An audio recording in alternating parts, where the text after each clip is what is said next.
the kangaroo court down in Fulton County, Georgia. I mean, unbelievable. You know the story. I told you about it in real time as it was going on. You had the indictment that was getting filed.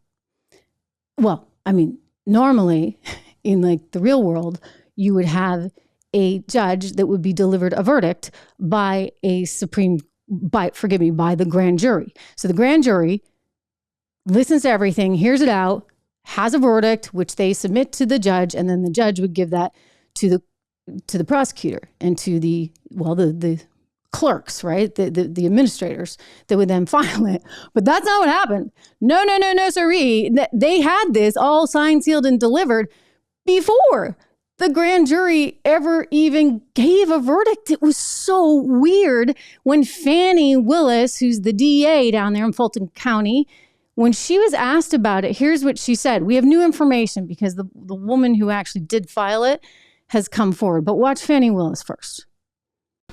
I am not an expert on clerks' duties or even administrative duties. I wouldn't know how to work that system, and so I'm not going to speculate. Next question. She's like, I'm out of here. I don't want any part of this.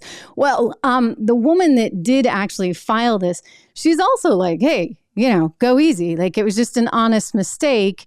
Here she is. Listen to this, and we'll talk about it on the other side. As in an effort to handle the indictment perfectly, she messed up. I did a work sample in the system, and when I hit save, it went to the press queue. Some news reporters saw it before it was deleted. Alexander says what they saw was unofficial. It wasn't an official document. It wasn't official charges. It was the dry run. It was a work sample. Okay, dry run, just a work sample. I mean, even though it was like exactly the same, I don't know. How's that happen? It didn't have the official stamp of approval. I guess that was the thing. But clearly, they had a view and they knew they were going to get, if you ask me, whatever they thought they wanted. I mean, otherwise, why would you be looking at that all typed up, ready to go?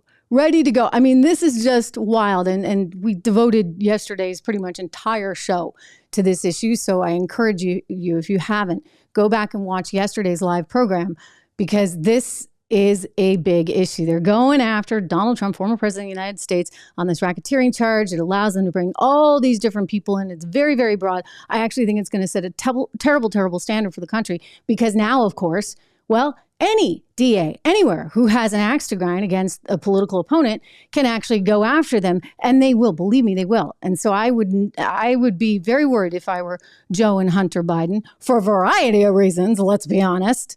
I've reported on that too.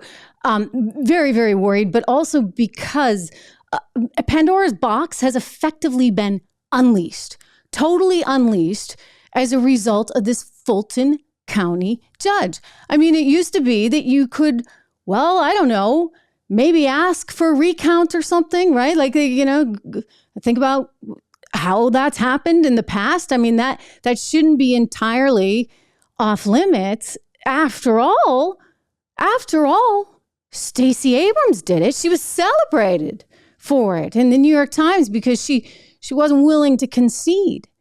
And then you had Hillary Clinton. For goodness sakes, I want you to never forget this. In August of 2020, before anybody had even cast a vote, saying that if it was close, boy, oh boy, that Democrats would need to go into action. Here she is speaking on a podcast.